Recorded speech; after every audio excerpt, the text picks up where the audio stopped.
विश्वनाथ मुनि की धर्मपत्नी ने कहा कई साल हो गए संतान का सुख नहीं है, औलाद नहीं है। विश्वनाथ मुनि ने कहा शिव जी पे भरोसा नहीं है क्या? भरोसा टूटता है तब लोग दूसरे का दरवाजा ढूंढते, भरोसा नहीं टूटेगा ना तो फिर दूसरे का द्वार भी नहीं पकड़ाएगा।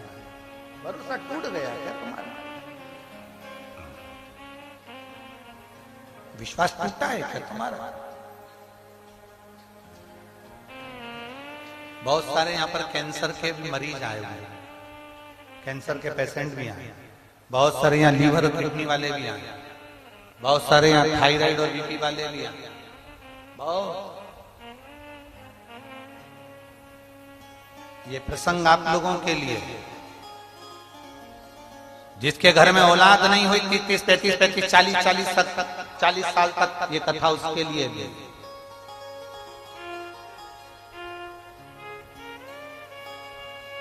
कहा विश्वनाथ मुनि ने कहा कि तुम्हारा भरोसा नहीं है शंकर पर है, पर संतान का सुख नहीं। चलो एक शिव की आराधना करता वो देगा निश्चित।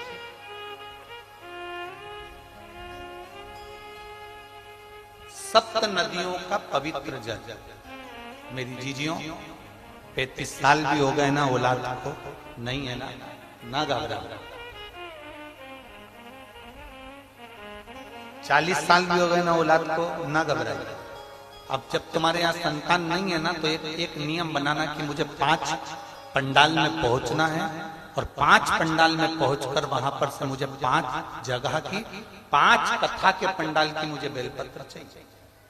आप नियम बना, उसके दरवाजे पर जाने का नियम बना। अब जब औलाद नहीं है तो एक प्रयास तुम भी करो, अपने पति से कहकर मुझे कथा में जाना है, 5 पंडाल में बैठकर कथा सुनूंगी। कोई वीआईपी ट्रीटमेंट नहीं, जमीन पर पंडाल में जहां जगह मिलेगी वहां सोऊंगी, जो भिक्षा देकर चले गया वो पालूंगी और जैसी व्यवस्था होगी उसमें रहकर मुझे 7 दिन 5 दिन की कथा सुनना।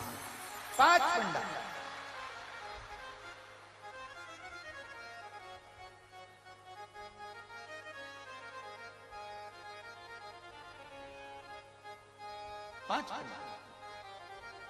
और एक नियम जो विश्वनाथ मुनि ने अपनी धर्म पत्नी को बताया है, 7 नदियों का जल, 7 सरोवर नहीं, 7 पवित्र नदियों का जल, 7 पवित्र नदियों का जल, उसमें से कावेरी, नर्मदा, गंगा, गोदावरी, सरस्वती, जितनी ये 7 नदियों की पवित्रता है, मंदाकिनी, नर्मदा, गंगा आदि, यमुना, 7 नदियों का जल एकत्रित कर और 7 नदियों के जल से किसी भी महादेव के मंदिर में एकांतेश्वर महादेव का नाम ले। कौन से महादेव? हमने पहले कथा में कहा है कई बार, एकांतेश्वर महादेव की कथा भी कही है, सुनिए आप लोगों ने। एकांतेश्वर महादेव का हमने वर्णन किया है। जिस दिन तुम्हें लगे कि मेरा ये काम होना चाहिए, उस दिन एकांतेश्वर महादेव के पास जाकर बैठ।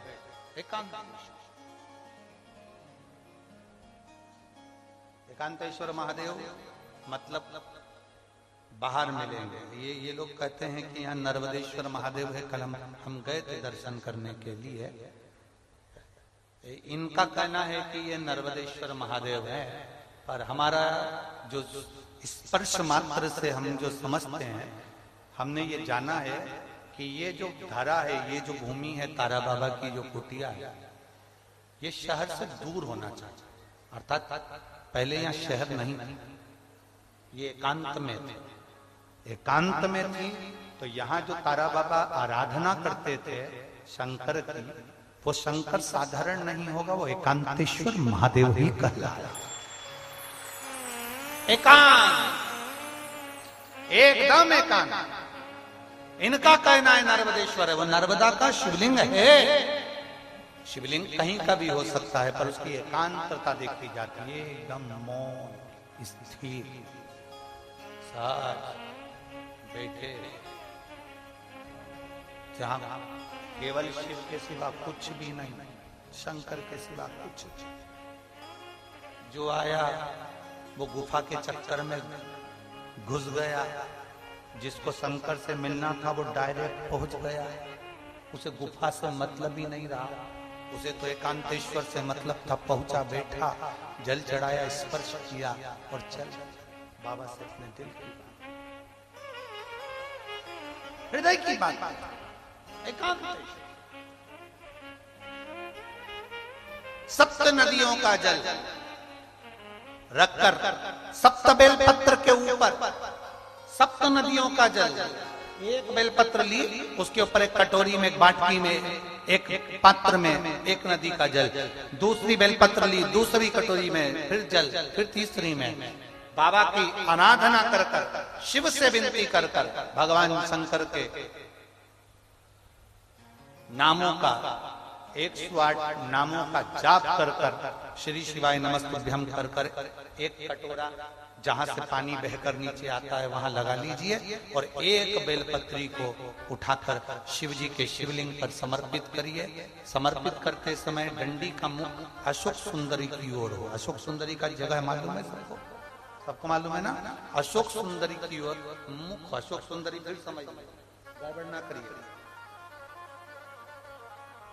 ये शिवलिंग जलाधारी, ये जल बह रहा है नीचे सामने से, स्थान गणेश जी का, कार्तिकेय जी का, बीच में एक मोटी सी लाइन होती है, वो अशोक सुंदरी का स्थान। शिवलिंग ये जलाधारी माता पार्वती जी का हस्त कमल, शंकर जी के ऊपर जो जलधारी रखी रहती है ऊपर, जिसमें से एक एक बूंद नीचे गिरती है, वो शंकर भगवान की 5 लड़कियां, जया, विषहरा, शामलीवारी, दौतली, देव। शंकर जी की 5 लड़कियां शिव जी के ऊपर एक एक बूंद पानी गिराती रहती हैं। शंकर भगवान की कुल कितनी लड़कियां हैं? 6। कितनी लड़कियां हैं? 6।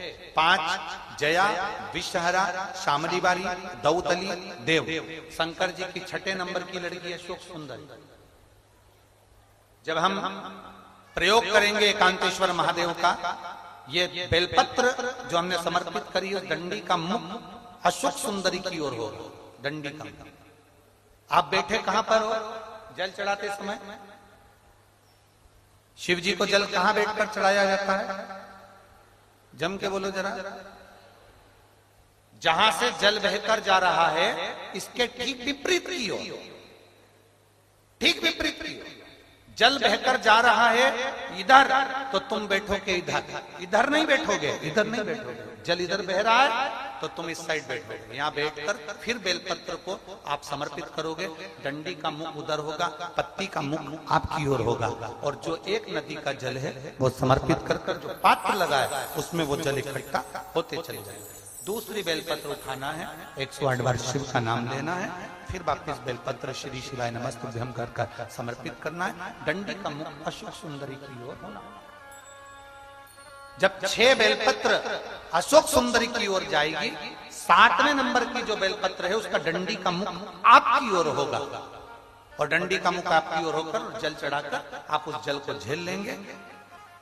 जहां नंदी बैठे हैं, नंदी का जो पांव जिस जगह पर उठाओ, अगर इस पांव उठाओ तो इस ओर, ये पांव उठाओ तो इस ओर, नंदी का पांव जहां उठा रहता है वहीं पर बैठकर पति पत्नी दोनों उस जल को आचमन कर लेंगे, दोनों उस जल को पूरा पी जाएंगे और बाबा से झोली पसार कर प्रार्थना करेंगे कि हमें संतान का सुख देना, मेरा देवाधिदेव महादेव प्रदान कर। एकांतेश्वर महादेव का ये स्मरण करिए। एकांतेश्वर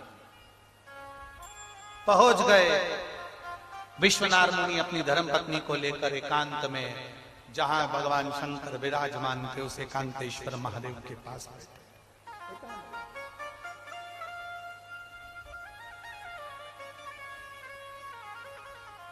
बैठ गए। एकांतेश्वर महादेव के पास बैठकर आराधना करी, पूजन करी, सप्त नदियों का जल समर्पित कर आचमन करा। गर्भ ठहर गया, गर्भित हो गई ना, पुत्र आ गया, संतान आ गई। थोड़ा विस्मय था, विश्वनाथ मुनि की धर्मपत्नी को विस्मय था। भरोसा करो तो पूरा करो। अगर तुमने भरोसा करा है तो भगवान नैया पार भी करेगा। विश्वनाथ मुनि की धर्मपत्नी को थोड़ा विश्वास भी था